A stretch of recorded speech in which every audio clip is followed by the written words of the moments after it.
Hello, fabulous listeners. Thanks for tuning in to Old Bodies Outside. This is your host, Brian Peterson. This episode's guest is Freya McGregor, who started Access Birding, which works towards helping birding locations, such as nature centers, state parks, and county parks, design or retrofit more accessible environments and to upskill and empower program managers, staff, volunteers, bird outing leaders, and fellow birders to be more welcoming and inclusive. Her work is very important because more than 61 million Americans live with a disability. You can check out more about Access Birding at www.accessbirding.com. Also, Freya is an occupational therapist with a clinical background in blindness and low vision services, which she applies to her work to promote birding as a therapeutic tool. And currently, she is writing a book titled A Field Guide to Accessible Birding in North America, which will be published by Princeton University Press. Lastly, she is also a research associate at Virginia Tech University, working on projects related to access, inclusion, disability, birding, and using birding as a therapeutic tool. Freya, it's a pleasure to have you on Old Bodies Outside. I'm excited to be here. Yeah, thank you so much. So where are you tuning in from? I currently live in Tuscaloosa, Alabama. I married an American soldier, and so we have lived all over the US, and we probably won't live here in a year or two. But I'm originally from Australia. Okay. And so what's on the horizon in a year or two? Oh, who knows? The military life, the army tells you where to go, and you get a little bit of choice sometimes, but it's cool because you get to live in places that you never expected to and explore places that you never would have done otherwise. So it definitely makes for an interesting life. Yeah, well, I can really relate to that, and that's something that I've really loved in my life. And so I grew up in Southern California. I grew up in Los Angeles, and then I was there for 18 years, and I lived for 14 years in San Diego, and then I started bouncing around a bunch.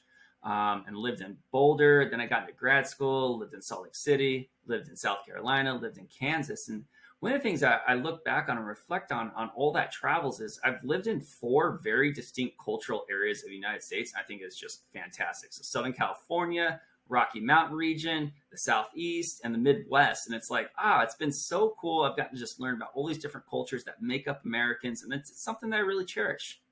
Yeah, for sure. And the thing about being a birder, not to skip ahead, but the thing about being a birder or a nature lover is that nature and birds are different everywhere you go. And so it's a really cool thing because there's always something to look forward to. Even if it's a place where you might not be super excited to live, there's going to be cool birds to go find and cool experiences outdoors to have anywhere you live. So that makes every place exciting. Yeah. So how long have you been into birding? How long have you been loving birding for? Loving birding, probably 7 years. My parents were birders. I grew up with binoculars in my hand, but then I was like not a birder because I was a teenager and my parents did it, so it like wasn't cool, obviously. And then, but I absorbed a lot from them, and as a kid, and I just knew all the birds around me growing up in Australia because of my parents. And then I moved to the US because I fell in love with an American, and suddenly there were all these birds that I just didn't know, and I couldn't just be like, oh hey mum, what's that? Like, she wasn't there and she wouldn't have known anyway. So I had to figure it out myself, and the transformation from birder in denial to like outright I want to go find all the birds happened pretty quickly.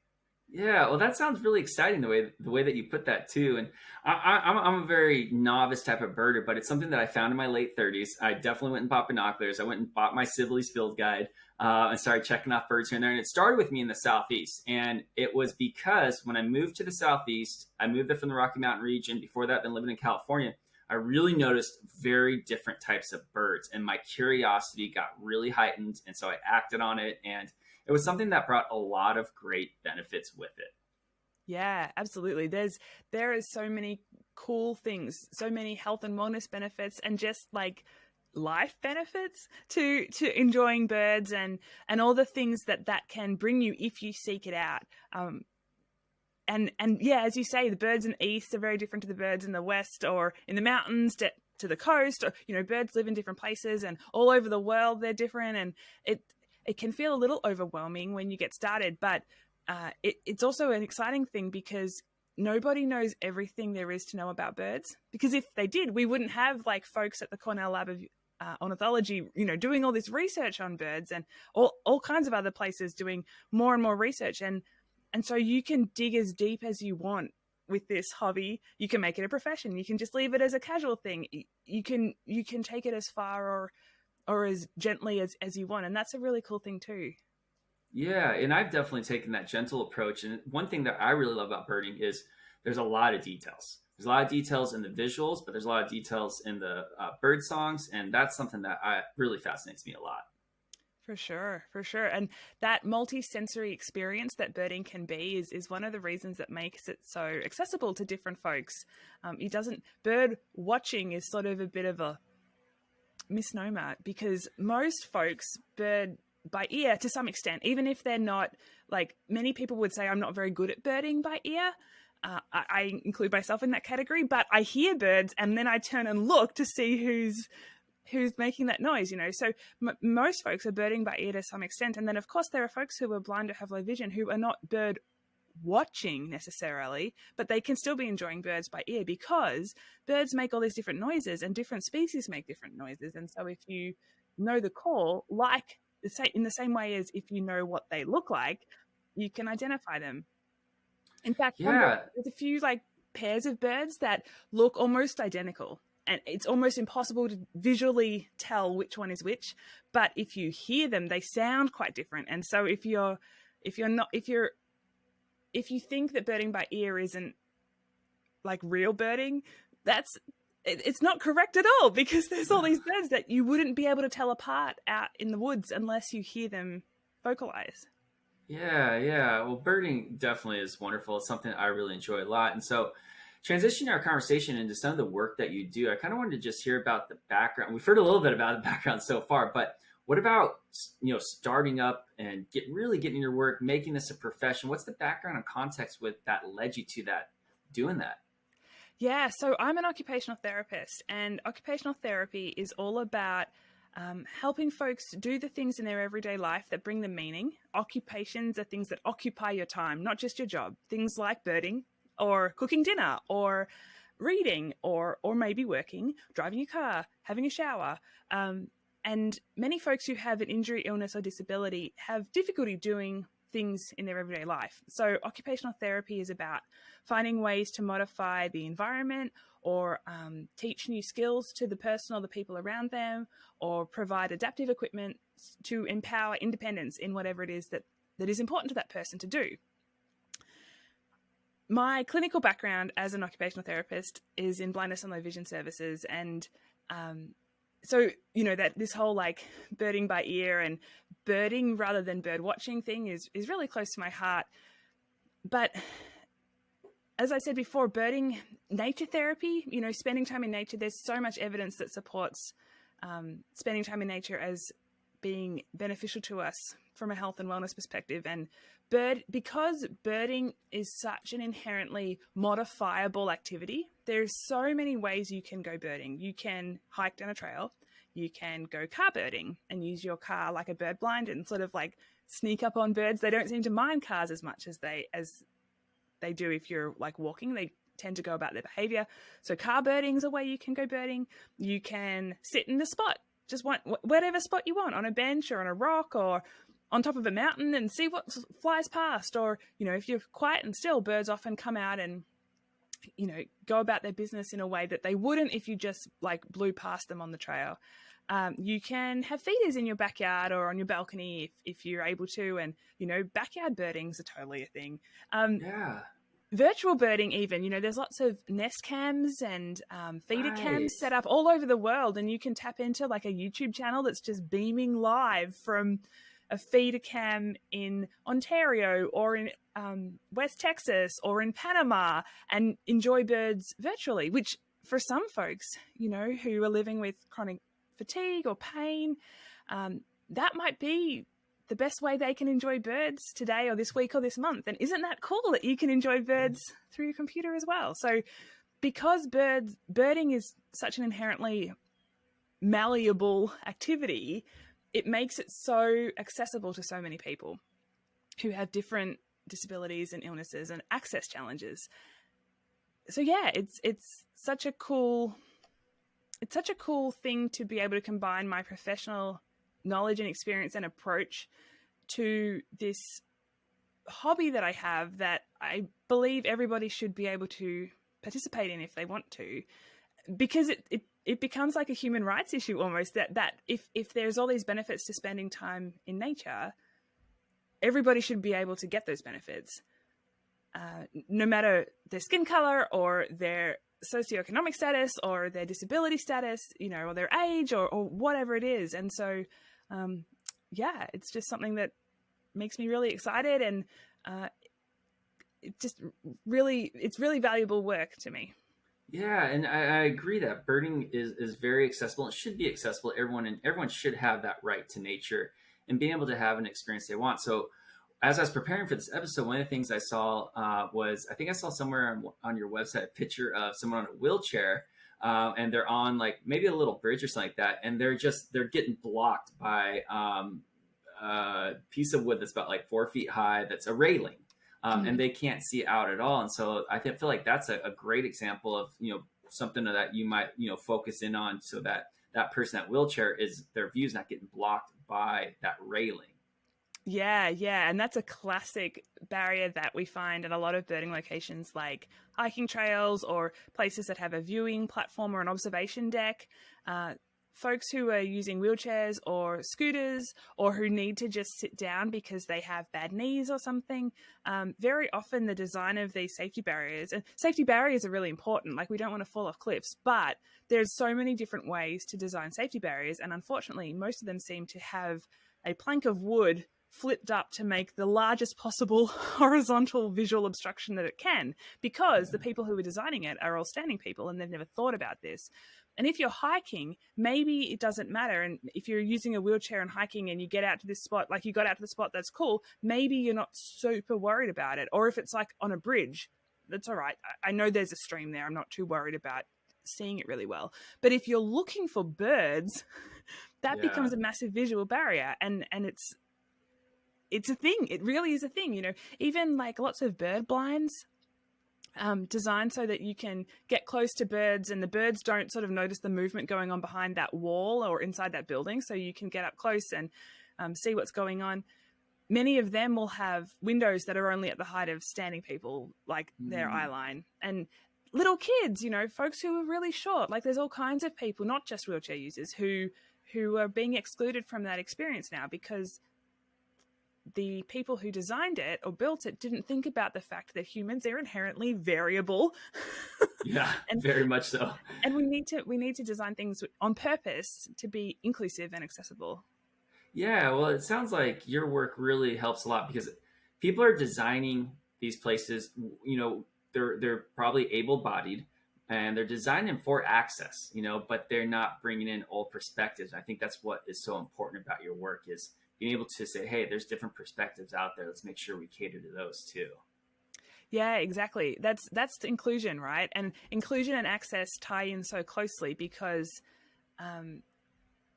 you can be excluded because a place wasn't accessible. Even if the people who run the nature center or whatever say, of course everyone's invited. Like, of course, you come, but you get there. And so I consider myself a disabled birder as well. That's also part of why I'm so passionate about this work. And it's my knee. My knee's a real big problem, and I can't stand for very long, but I can walk okay these days. I've done a lot of work since my knee first went dodgy, my dodgy knee. But dodgy knee. My dodgy knee. Yeah, it was undiagnosed for like 3 years, so I didn't have a word to describe it. And if I told you I had chondromalacia in my knee, that doesn't mean a lot to most people. So I call the dodgy knee it is. Yeah. My dodgy knee, yep. My American husband tells me that many Americans won't really know what I'm talking about when I say that, and I think I think the context will explain what I mean. Yeah. So like I need benches. I can walk. Inclines are not great. or declines, slopes, too much of a slope. But benches are really, really valuable for me. And many places will have nice, short, flat, smooth trails, which are great for an access standpoint, but they won't have any benches. And there's heaps of people who can benefit from benches. So people with dodgy knees, people who have chronic fatigue or pain or multiple sclerosis or any of these chronic illnesses, or folks who just want to like have a quiet sit and let the birds come to them. And, all kinds of folks benefit from benches. And if the people designing these trails or these nature centers or these observation platforms or bird blinds aren't considering all the different kinds of ways people could use the space, or all the different kinds of people who might want to use the space, and incorporating those perspectives and those needs, they're not going to design a space that is going to be as inclusive and as accessible as it could be. And it's the thing is about this work, it's really not that hard. Most of the time, you just have to do it on purpose. That intentionality. Yeah, if it's a happy accident, well, that's great. But you probably could have done a lot better of a job if you did it on purpose, and included disability from the start. Yeah. And so this all led you to starting Access Birding, correct? Yeah. And so how long has Access Birding been going on? Only a few months. Congrats. Yeah, new business. But I've been involved in the disability and birding kind of world for a couple of years. So, and I'm fortunate to be friends with quite a lot of different disabled birders who have, different experiences and different interests in birding and different motivations. And I've learned a lot from other disabled birders, which helps me incorporate a broader set of recommendations for nature centers and bird organizations and so on with this work as well. And bring in those. Go for it. Well, the disability community is huge, and the birding community is massive too, and that's a whole nother benefit to birding that humans, we're supposed to be in community with other people. We're supposed to be with people. There's a whole lot more health and wellness benefits we get out of having social connections and social support and friendships and acquaintances and birding buddies, and so yes. Tapping into the birding community is a really wonderful thing that everyone should be able to do if they would like. And then there's this like sub kind of the disability birding community. The disabled birding community is another beautiful, beautiful community that's so cool, and it's such a great thing to be a part of. And if birding can bring people closer together, I think that's just such a magical thing as well. Well, it's another benefit, right? Like birding can be used to strengthen social bonds, such as with family and friends. I mean, it's something that you go out together. You're in this natural environment together. You might see or hear birds together and be like, "Hey, did you hear that? Did you see that?" Now we're strengthening social bonds too, and that's also very important because we are naturally gregarious beings. Yeah, it's super cool. It's one of my favorite things is my parents and my sister, like we are all birders, and they all live in Australia, and they came over for Christmas just now for a few weeks. And one of my favorite things is getting to go birding with like all of us together. And my husband, who he was already a nature person, but we kind of pulled him into the birding world as well. And it's just so fun to share a hobby that you can do in any kind of a way, but you all get excited about similar things. And then I have more knowledge of the birds in North America because I live here. So it's so fun to be able to teach them stuff. But then my parents, who've been birding much longer than I've been alive, they have different knowledge and experience around identification tips. And my sister's a botanist, so she knows all this stuff about plants. And, so everyone brings different, my husband, who is a combat medic in the army, he has really good observational skills, and he's spotting birds out there like crazy, like really fast. And, that's sort of tied to these skills that he's been trained in the army. And, everyone brings different skills to this hobby, and that's just such a cool thing too. And gosh, it's validating to be like, hey, I'm contributing to this activity that's happening that's really fun, and we're bonding, and we're going to have all these shared experiences to talk about in the years to come about how cool it was that time that Patrick said it was a painted bunting and none of us believed him. Like it's that's just such a fun thing too. Yeah, I never thought about that way. Everyone's going to kind of observe differently, hear differently, see differently, interpret differently, and then you talk about that, and it's like, oh, that's so cool how that that experience hit you, and that's so cool how that experience hit you. And I bet it was so much fun and I don't know how many times your parents and your sister have been out to visit in Alabama, but gosh, that had to be fun taking them birding, because it's just like there's probably a lot of great birds to see in Alabama, and I bet they just had a blast. Yeah, it was really cool. It was the first time they've come to Alabama, but we were previously in Boston and Kentucky and Texas, and they Okay. visited all of those places. And we on this trip we went to California actually, and so I'd been to California before, but they had never been there. So like a whole new slew of birds over on the West Coast, and yeah, there's always birds. So everywhere you go is exciting. And yeah, talking about that idea of everyone contributing. So Virginia Tech, one of the projects that I'm working on right now. I did this big survey of a whole bunch of disabled birders and asked them for all kinds of experiences and preferences and access needs and all kinds of stuff. And I'm writing a paper at the moment using a strengths-based approach to being a disabled birder. So, a lot of folks sort of see disability as this really like negative thing, like, oh, it's so tragic, like you poor thing. And it's not, I'm not saying that disability isn't hard and all of that stuff, but it's not necessarily all tragic. And this strengths-based approach is sort of, rather than framing things as a deficit, it's more like, let's see what you're really good at, what you can do. And let's upskill and amplify and work on that, because that might be the thing that helps you manage this other thing that's really a challenge to do. Okay. And so I asked the question in the survey was, have you noticed any positives to being a disabled birder that non-disabled birders might not experience? And it's so fun, like digging through these answers, because there are folks Wow. who are blind who say, yeah, it's so great to be able to be, I'm really good at birding by ear. And it's so fun because many of my sighted birder friends like rely on me as the birding by ear expert.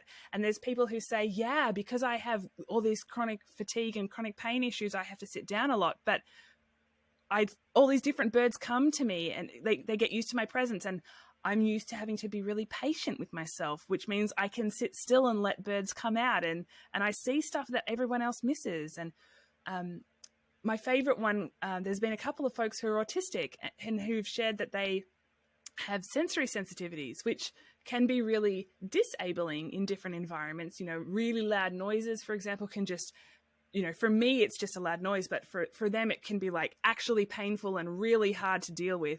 But when they're out birding, they're picking up this bird sounds that other people just can't even hear.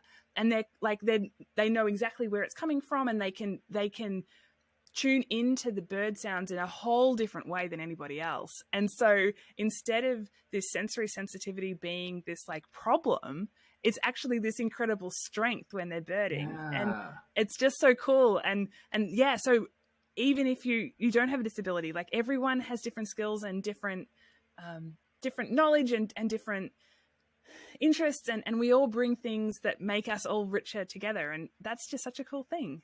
Yeah, it's very enriching to hear about those, the people's strengths versus maybe say an able-bodied person versus someone living with a disability. And I had never heard of that strengths-based approach, and that is just wonderful. You gave a great explanation of it. I really appreciate that, and I think that's so cool to see. And that's a great way to learn about these different perspectives. And I look forward to seeing that manuscript. That's going to be really fascinating. I think really useful, a great addition to the literature. So thanks for doing that. Going back to Access Birding, what types of services do you offer, and who do you offer them to? Yeah, so consulting and training services. So lots of different state parks and nature centres and land trusts. They want their trails, their bird blinds, their visitor centres to be more accessible and more inclusive, but they don't really know how to do that. And so I offer consulting services to those folks who, we can do a lot virtually. You can share plans with me, or you can take me out on the trail, or you can just describe to me, and we can talk about ways to improve the accessibility of those locations. one big misconception, the Americans with Disabilities Act accessibility standards, folks will say, oh, we have an ADA accessible trail. Well, firstly, it's not ADA accessible. It would be ADA compliant. But the ADA actually doesn't cover trails like hiking trails. So you might have an accessible trail, but it's not going to be an ADA compliant trail because it's not a thing that actually exists in the world. So, but there are all these, my professional background and knowledge and all these amazing experiences that I've gathered, and this, survey data that hasn't yet been published, but it will be, around people's access needs, helps me give site-specific, advice on improving it, or like retrofitting it, or designing a trail or a bird blind or something from scratch to be as accessible as possible for as many different people as possible. And then program stuff too. So, bird outings or online, workshops or school programs, lots of those folks. I heard a story about one nature center where a school district would come out and they'd do an education program, but all the special needs kids would get left back at school because they didn't know, the educators didn't know how to make their program inclusive. And so they just leave the kids at school. I'm like, that's so bad. That's so bad on two reasons. One, the first reason is that these kids don't get to have fun with their peers, which should be like a priority. Prevented. Possibly these kids are the kids that most need time in nature. And then, just how much does it suck just to get left back at school when everyone, I don't know. You're getting outcasted. That's no good. So how can we upskill your staff and your volunteers, your educators, to feel more comfortable, and upskilled in working with kids with disabilities? And also, how can we adapt your program materials or the way you structure your program or where you hold your program so that everyone can be included? Because we totally can do that. If you're willing, we can totally do that. So, and then training the training that I offer is to staff and interpreters and volunteers about all of these things, making interpretive materials more accessible, or being a more welcoming and inclusive bird outing leader, or disability 101. So all kinds of things, and totally can customize things and come in person or do it online, or all kinds of things like that. Yeah, and it seems like with all this stuff, with boost and accessibility, it's primarily just kind of educating these people that really want to help but just don't know how to, it sounds like. Yeah, exactly. That's exactly it. Yeah. Oh, that's fantastic. Okay, so you access birding sounds fantastic. I love the services that you're offering. I love that you're helping, a huge population get out and access birding, get all those great benefits from it. And so I think this carries over into the book you're currently writing too, right?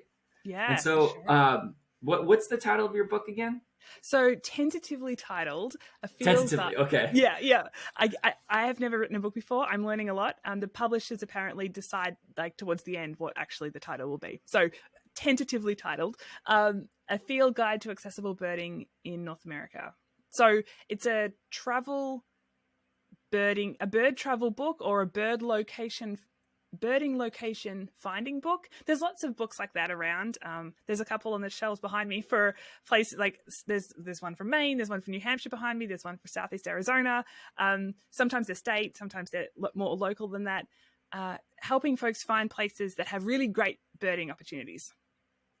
But most of these books, most state park websites, most birding trails websites, many states have a state birding trail where they have locations highlighted that are great for birding.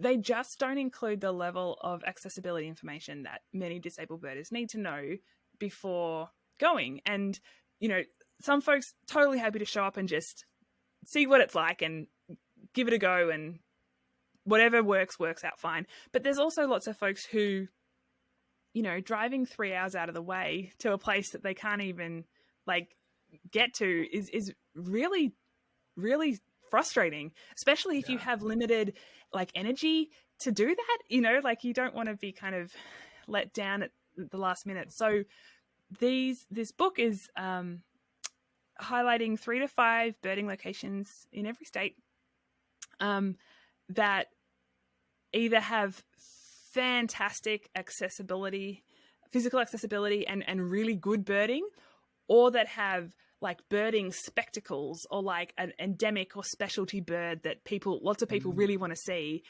that have, and there's a way to do it that's really accessible. So it's not just trails, it's also car birding and like bird blinds and observation platforms and stationary birding opportunities, because everyone can bird in different ways. And things like, in a couple of weeks, I'm going to Nebraska, the Platte River in Nebraska. There's hundreds of thousands, 500,000, is that the number I read yesterday? Sandhill cranes, which are these big, beautiful, grey, tall, elegant birds.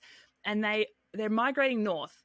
And they all show up at the Platte River and just like hang out there for a bit on their way north. And there's a period of about a month in early spring where they spend overnight in the river, not in the river, but like in the shallows of the river. Yeah. I think it's safer from predators if they're all together and they're sort of they don't mind standing ankle deep in water. And so at dawn, they like lift off and they spend the days out in the fields like foraging, and then they come back again in the evening. And so at dawn, there's this incredible, like absolute spectacle of so many birds making all the noise, and just like this, I cannot wait to see it. I've seen photos. That's why I know what it's like a little bit, but I'm so excited to see it in real life.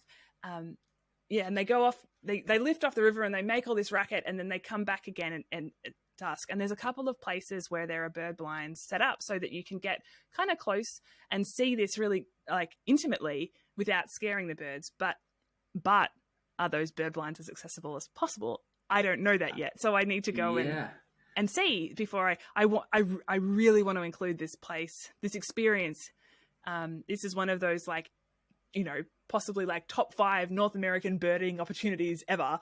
And so, you know, how can folks do that in a way that's accessible to them? Yeah. So you're going out to this Platte River location in Nebraska, and you're going to assess if it's going to be included in the book or not. That is tentatively titled "The Field Guide to Accessible Birding in North America." So have you gone through for all 50 states and identified prospective locations? You've done that. Do you remember off the top of your head, and I don't mean to test you here, but do you remember off the top of your head any of the names of those locations in Kansas?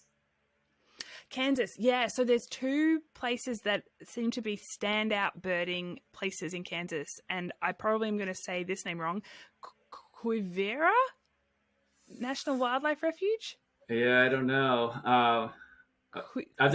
Something like that. Starts with a Q, has a V in it. Yeah, no. Is it Quivira? Maybe. Yeah, and I'm not super familiar with Kansas myself. I've only been living here since June of 2020. I'm a newbie in Kansas, so I do not know Kansas very well myself. So that's a National Wildlife Refuge, and I think there's only 4 in Kansas. So if you look up National Wildlife Refuges in Kansas, the one that starts with a Q. Yeah, there you go.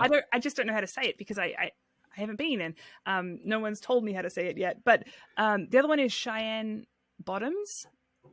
Yeah, that sounds familiar Wetlands, too. Which is I think so. I was actually looking up this yesterday because on my way, it's gonna be a road trip to Nebraska, and I'll be swinging through Kansas on my way back to Alabama.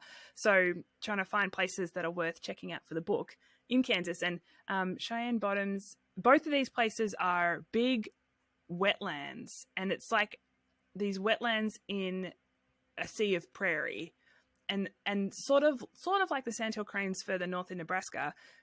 They're hugely important migration stop-off points for all these different birds, particularly all these shorebirds, plovers and sandpipers and things that are flying. They've spent our winter where it's warmer, and now they're flying north to go and breed, like up in Canada and in the Arctic, maybe northern US, and so they stop off on the way. That's a very long flight for a small bird, and so these are 2 of the places that they like thousands, like tens of thousands of birds, hundreds of thousands of birds stop off on their way north to rest and refuel, and so they're really important ecologically. But they're both, as far as I understand, from what I could find, they're both places you can do a lot of car birding from. And so, Yeah. using your vehicle as like a bird blind and sneaking along roads they're not like main thoroughfares. You can go slowly and stop and pull across and have a good look at some birds. And yeah, so they're a place I'm excited to check out. Kansas also, prairie chickens are a big deal. And Oh, so there's greater prairie chickens, there's lesser prairie chickens. I believe they're both in Kansas. And there's sharp-tailed grouse. I think they're up in Nebraska and maybe a little bit further northwest. And all three of these species, the males all in the spring. The way that they hook up is that the males all gather in this one spot. It's called a lek, Lek, and they do their sexy dance. And they have these funky looking like balloony kind of yellow air sacs on their throats. They inflate them and they stick their tails up and they like dance their feet really fast and they make this big like cool. booming noise in their throat, just like, I am so sexy, ladies. I am so sexy. And all the females like stand around and like judge. And then hopefully one of the males is, sexy enough and the female's like, all right, let's go. And that is how they attract females to mate and reproduce. And they do this in early spring. But because these birds do it at a lek, at this one sort of spot, bird blinds again, the land managers and stuff put up bird blinds so that people can get up close without the birds sort of get used to this building. It doesn't move. It doesn't do anything much. So they just sort of ignore it. And so people, you go into these blinds really early, like before dawn, so that you don't bother the birds and you can sit still and quietly and the birds will show up and do their sexy dance and look quite ridiculous and fantastic. And for a few hours, just after dawn, and then they head off. I don't know what they spend the day eating and doing bird stuff. And then you leave the bird blind. So you're not disturbing, you're not interrupting the elaborate kind of mating ritual that's going on. It sounds elaborate. It sounds like, and so Freya, I do not have the knowledge that you have, but is this in the bird world? Do most species, it's the males that are trying to impress the females? Is that usually how it works for most species? Yes. And that's why a lot of birds, the males will be really, really bright colors. Yeah. Because they're just putting on their best clothes possible to attract the ladies. And the females tend to be, not all birds, like blue jays, both male and female blue jays look the same. There's lots of birds that don't do this, but it's called sexual dimorphism, where males and females look different. And the females tend to be more muted colors. And that's because if they're sitting on a nest and they're like violently red, like a male cardinal, they're going to be prime dinner for that Cooper's hawk flying past. It'll be really obvious. Yeah. And then the Cooper's hawk will also eat all the babies. So like, that's the end of that species. Right. Well, and just to play off that, so when I was living in the Southeast, the male cardinals are bright red and the female cardinals are dull red, right? Almost kind of getting close to a brown color. Is that correct?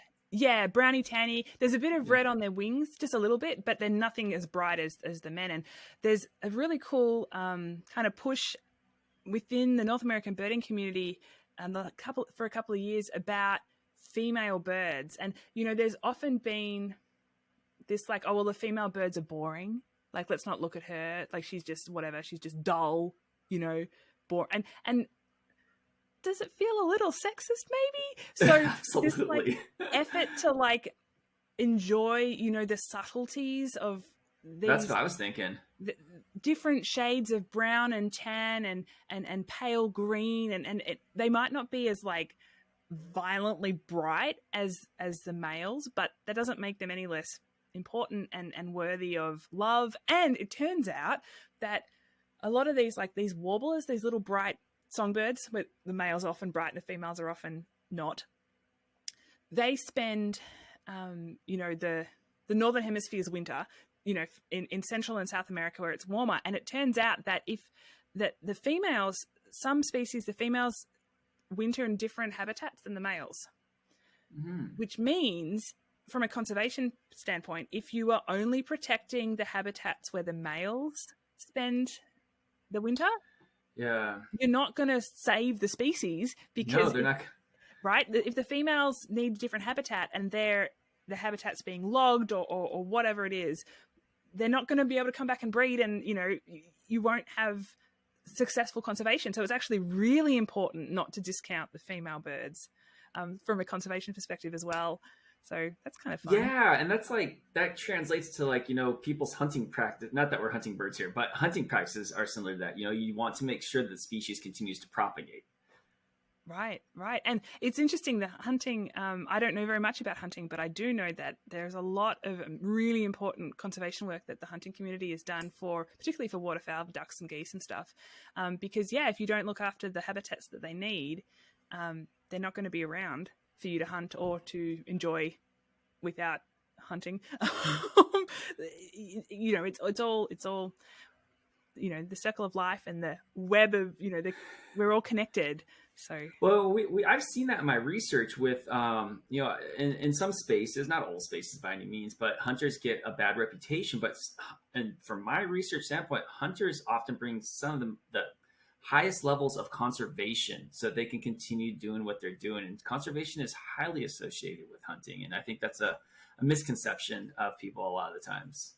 Yeah, and I have a cultural bias. I'm from Australia. Australia has a different culture than the US. It might not seem like it on the surface, but I'm still, 7 years after living here, I'm still running into stuff where I'm like, what? This is a crazy difference that I never realized. So hunting culturally is really different in Australia, but it's been so cool to learn about, all these hunting communities and efforts and initiatives. I think Wild Ducks Unlimited has done a huge amount for wetland conservation. And even, I understand that many of the national wildlife refuges across the US have been purchased, like the land has been purchased with hunting license money, and if there weren't hunters who were contributing financially to even if it's just because they have to be able to go hunt legally, it still is actually really important conservation component. And there's for sure, in every community, in every hobby, there's always people who are kind of obnoxious or are breaking rules or whatever. That in birding too, in anything you do, there's always outliers. But from what I understand, hunting is really, the hunters have done a lot of really good stuff for birds. That's what I've heard too. And I think it was a great point that you just made, that within all these different groups, there's variability within these groups. It's not, you can't really generalize, everyone in this group is like this, because it's impossible. It's just impossible. But anyways, with this point of conversation, I'm honestly only working off of the research that I've read. I've been vegan for 12 years, so I don't know much about hunting at all. But I respect it, like exactly for the points that we just made in this piece of conversation and what I've read in research. A lot of conservation has been had by hunters doing great stuff to make sure that habitat, that environment is there for a lot of generations to come and enjoy it and be out in nature however they choose to enjoy nature. Yeah, so let's transition into your work at Virginia Tech. So I want to hear, what types of projects are you currently doing at Virginia Tech?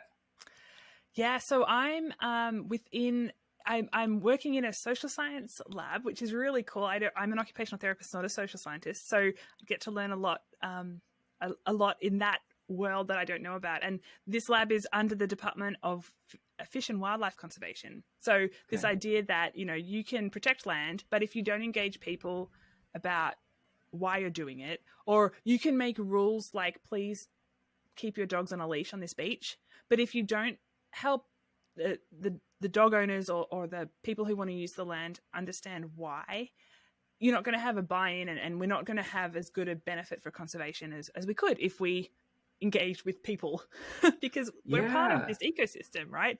So that's really cool. And so so this strengths-based paper I'm really enjoying. There's going to be more papers from that survey about the access features of birding locations that different disabled birders really need or benefit from.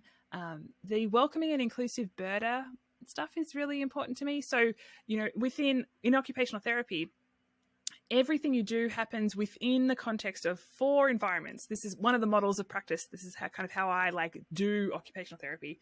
4 environments: the institutional environment, the social environment, the cultural environment, and the physical environment.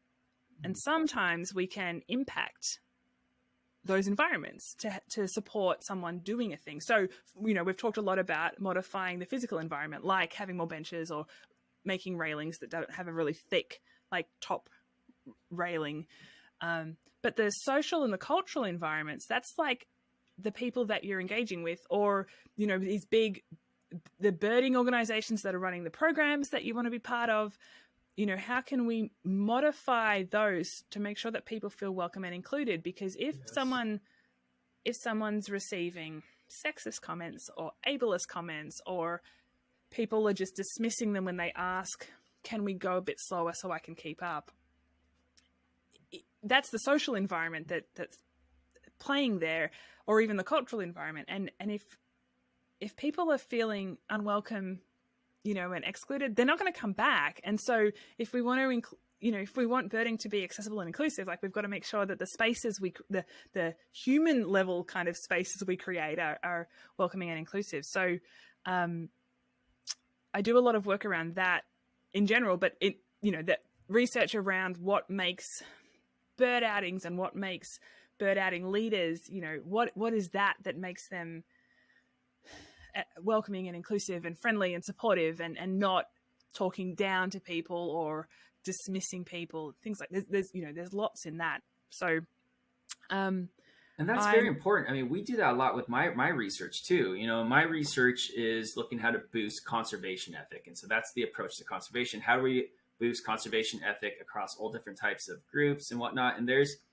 a lot of our parks and protected areas have been designed around this romantic outlook that was founded in white colonialism, and it has marginalized a lot of populations. And if you look around these different areas, you don't see these marginalized populations in decision-making roles. And so you're actually excluding huge populations from getting out, having their right to access nature, doing whatever they want to do, enjoy birding however they want to enjoy birding. And I think that get more people out like that, it's actually just going to boost the overall social realm within that area too, because you're going to have, going back to earlier in our conversation, talk about different people interpreting their experience with birding differently, bring their own perspectives, and how enriching it is to hear someone else's experience within that same experience that you were right there with. That is so enriching and so cool. And so that's something that is a big piece of research in my world, is more inclusivity. How do we get more diversity in decision-making roles so that we're signaling and getting more people out from all these different cultural backgrounds? Yeah. And thank you for bringing that up too. That this concept of intersectionality is really important. Dr. Kimberly Crenshaw is the woman who's first talked about this idea that Black women have to deal with two levels of oppression in the world. They have to deal with the fact that they're Black, and the world kind of, white folks can possibly sometimes often be dismissive of folks who are Black, or outright racist, and being a woman, and there's sexism is real, and racism is real. So Black women have to deal with these two things. Well, this intersectionality goes a lot further, right? Where there's all kinds of different identities that people hold where they might be at a disadvantage, and people who hold multiple historically marginalized identities have had to deal with many, many things. So, so there's white disabled birders. Cool. There's also Black disabled birders, and there's queer disabled birders, and there's Black queer disabled birders, and, there's female disabled birders, and there's young disabled birders who might, I see a lot of ageism within birding, sort of, but it's like the other way around. So, older birders being like, oh, you're young, you wouldn't know anything kind of attitude. That's not accurate, not very nice. Can we not do that? That'd be great. Yeah. But, it's really important, right? That we're not just in the conversation of diversity. It's really important, and inclusion, that we're addressing all of this stuff, because if we're only focusing on including white, cisgender, straight, disabled birders, we're not actually including disabled birders. We're only including a very small portion of that population. So yeah, there's there's a lot in there, but it's exciting. And I think one thing about disability is that I think you said 61 million Americans. 1 in 4, the CDC says 1 in 4 Americans has a disability. That's a lot of people. Most people know someone with a disability. And it's the only minority group that you can join at any time, which is not great. Like, it's kind of pessimistic, but it hopefully that helps folks realize that this isn't a conversation about like an us and them. This is just an us. This is this could be me tomorrow. This could be my husband tomorrow, or my best friend, or my daughter, or this is something that improving access and inclusion for disabled folks benefits all of us. And when I'm 95, chances are I'm going to be more disabled, even if there's no formal diagnosis, just because age does stuff to our bodies, and it slows us down and all kinds of things. And so when I'm 95, I want to be out birding out in the woods. So putting in the benches now is only benefiting me later, and having more trails that are maybe shorter, maybe longer, maybe I'll be super fit, but this is just a conversation that it catches us all. And so framing disability like that, I think, helps people buy in who might have been wary before. And then you can be like, okay, cool, now I've got you on board with this. Let's also talk about being anti-racist and how to be inclusive of queer folks, because as we said, this is a conversation about all of us. So let's just keep going on that train. And once, the thing about being welcoming and inclusive is that it feels really good.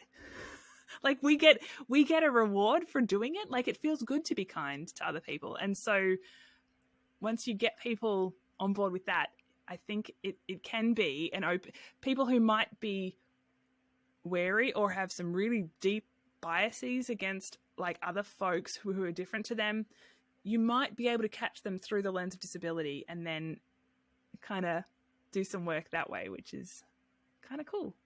Yeah. And I loved how you framed it as the us, because that does get more buy-in. When it's us and them, the buy-in's not going to be as highly probable. There's just no way it's not going to happen. So I really like that a lot. And I like that you brought up, was it Dr. Kimberly Crenshaw about intersectionality? So that's actually come up before on the podcast, talking about access. And I think it was talking about access to parks and protected areas by Muslim populations in England.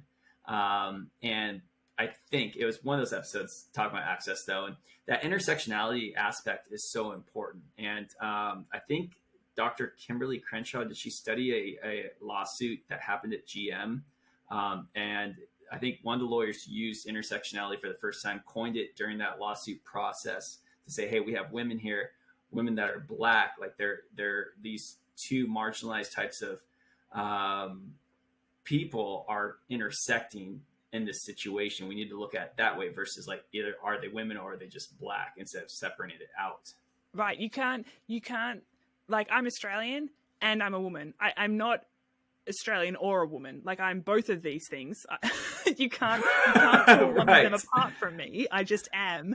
And so it's like that, you can't, it doesn't make sense to talk about, my work focuses on disability because that's my lived experience. It's my professional background, but you can't be like, okay, here I am talking to someone who's disabled, and we're going to totally forget about the access barriers you face because you're Black, because I don't want to talk about that, and that's too hard, and I'm a bit racist, and it's uncomfortable for me, so I have this bias, whatever. You can't do that. You can't pull people's identities apart. People are whole, complete people as they are, and if you really want to be inclusive, you've got to be working at those intersections, because you're going to be missing a bunch of folks if you don't do that. Absolutely. And I think, at these different state parks, these nature centers, these county parks, what a great role it is to be an interpreter, and being able to interact with the public. And interpretation is something that's so important to the National Park Service. I mean, it helps people form a bond with the area through some education, talk about the history, talk about all the varieties of history that occurred at that location. Interpretation is something that is like telling the story of the area, and it's so important. It offers a lot of education for people to, through that education, to form even a stronger bond. Yeah, for sure. I'm a certified interpretive guide because I Are want to you be. Yeah, nice? yeah. We were before we were living in Alabama. We were stationed at Fort Knox in Kentucky, and that's an hour from Mammoth Cave National Park. I've been And there. Yeah. yeah, really cool place below the ground and above. Lots of great birds in spring, in the woods. Nice. Um, but I want to be a national park ranger when I grow up, and so I did the certified interpretive guide training, thinking that maybe that summer I could maybe apply for a job at Mammoth Cave. We were only going to be in Kentucky for a year, so finding an occupational therapy job was like maybe this is my chance. We're really close to a big national park. Yeah, that was the spring of 2020. So I have yet Oh. to live that dream.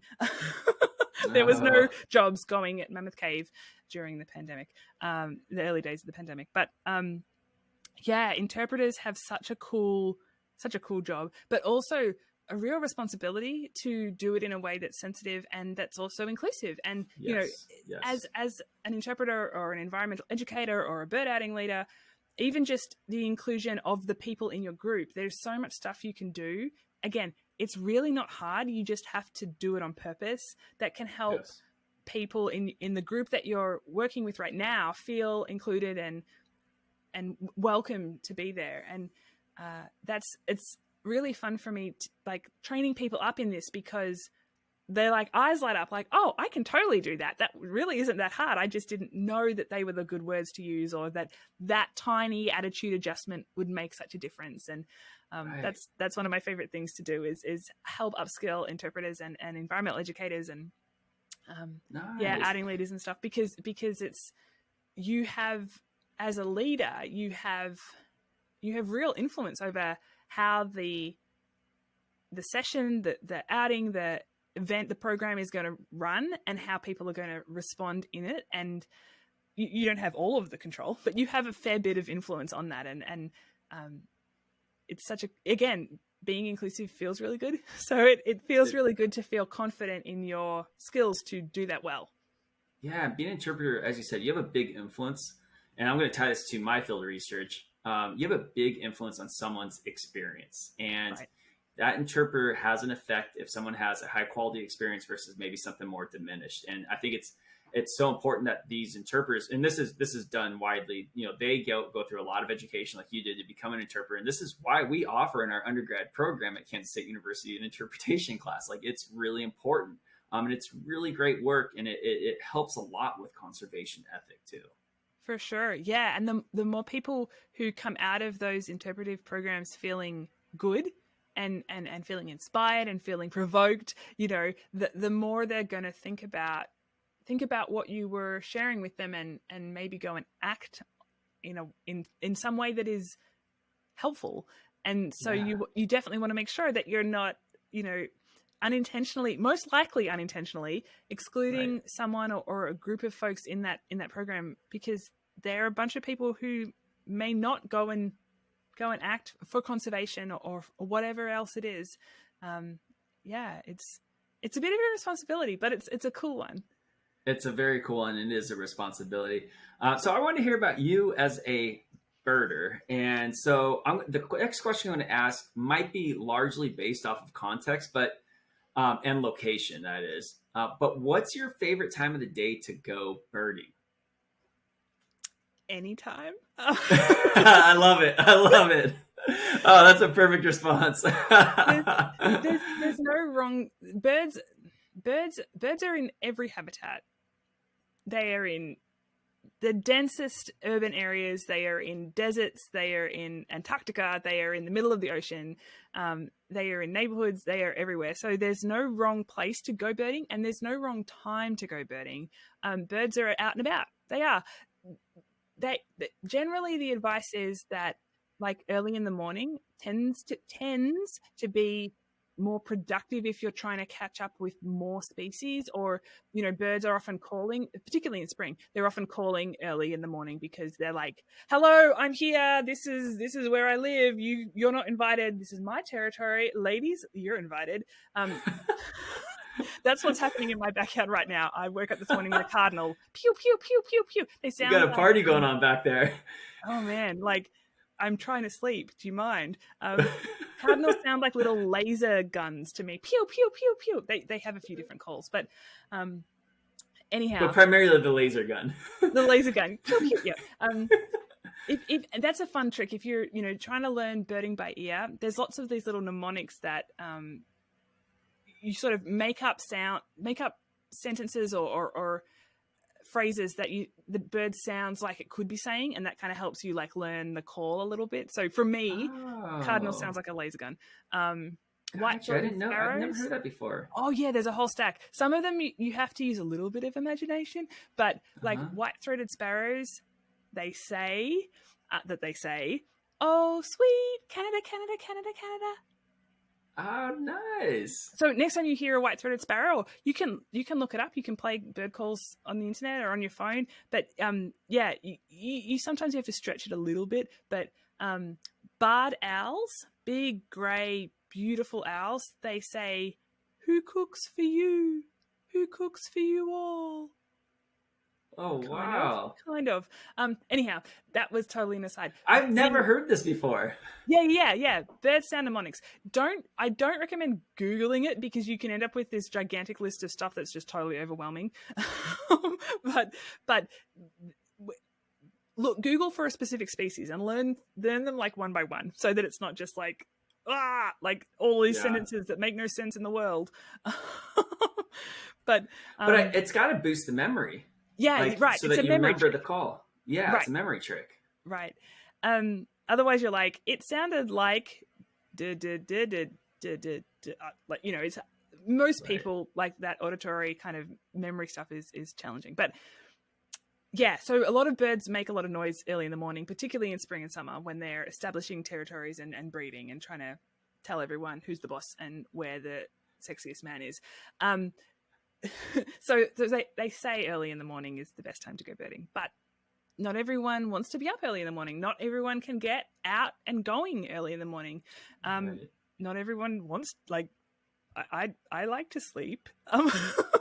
So anytime is good. Anytime is good. Yeah. Yeah, that was a great response. And I really appreciate that explanation about the kind of sound mnemonics. I will try to use that next time I hear a bird song that I really enjoy.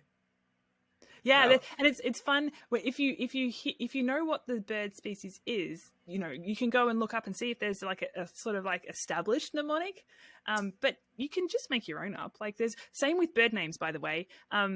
Knowing the name of a bird is not the thing that makes you someone who enjoys birds. That's just a particular way of enjoying birds. There is a very strong cultural emphasis on identifying birds, and like with this idea that if you know all the names of the birds, you must be a better birder. And I push back really hard on that for lots of different reasons, but the birds don't care what you call them. So make up your own name. Like, yeah. Giant obnoxious thing with blue on it.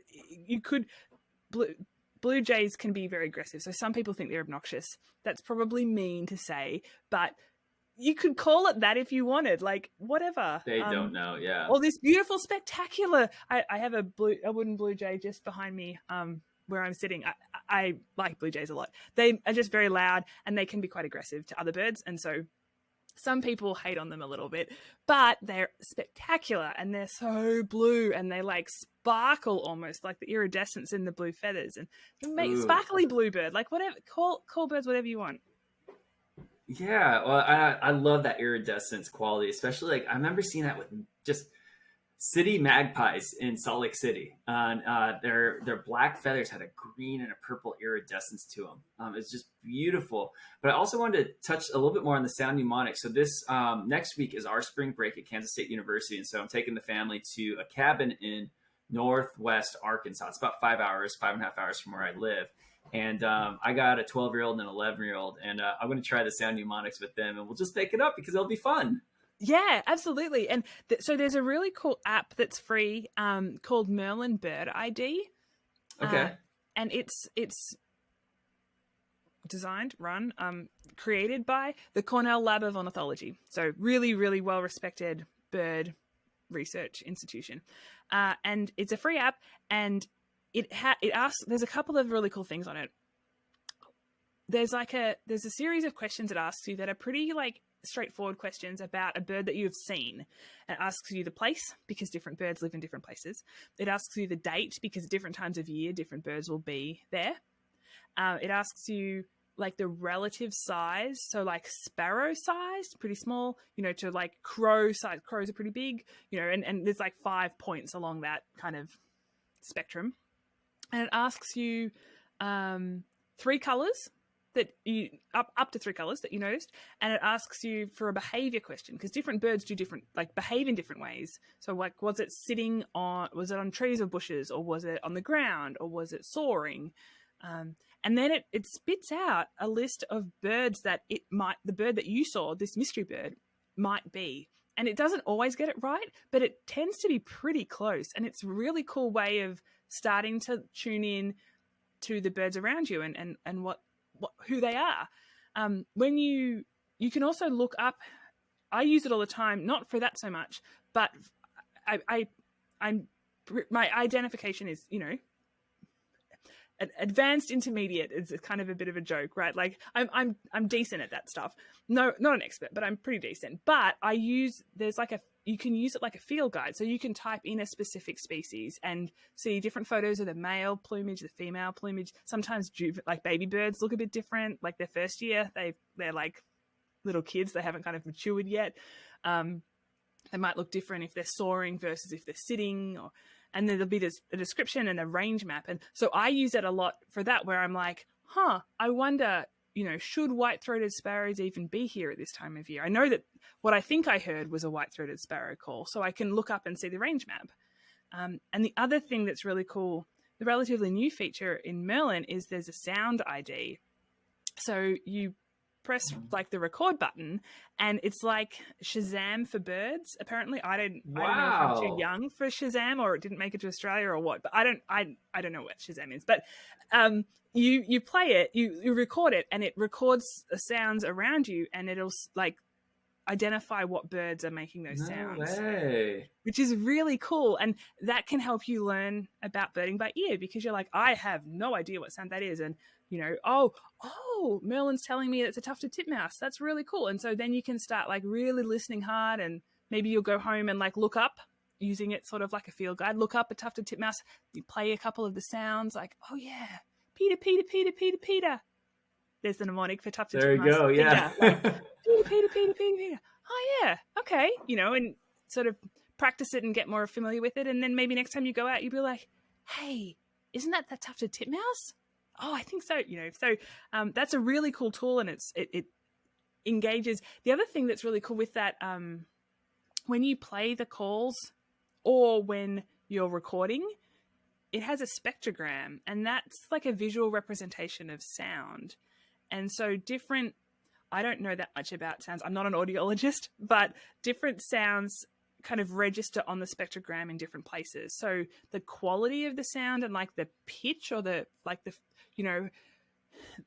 louder sounds are like big dark smudges, and soft sounds are like little gray speckly dots. But there's like a different place on the spectrogram where it'll come, and it'll make a different pattern. Like if it was like a long trill, or if it was like little like deet, deet, deet, deet kind of sounds, it'll make a different pattern. And so that's really cool. For some folks, that's really helpful to learn bird sounds, because they're getting a visual as well as an auditory like thing. And that's on Merlin as well? On Merlin, yeah. And then for some folks who are like deaf or hard of hearing, maybe they can't hear that sound, but you can show them and be like, hey, like this is the sound that we're all listening to. It looks like this. And nice. Use it as a tool to include folks, which is really cool. Yeah. Okay, so me and the kids are going to have to download, or at least I will, Merlin Bird ID and have it ready for Arkansas. Absolutely. Yeah, no, I love it. Oh, well, Freya, this has been a wonderful conversation. I appreciate you coming on to Old Bodies Outside. I had a lot of fun today. I learned a lot about birds. I love the work you're doing. So thank you for joining the podcast today. Thanks so much for having me. Yeah, well, you're welcome. I'm going to throw on that outro music and we'll call it an episode. Awesome.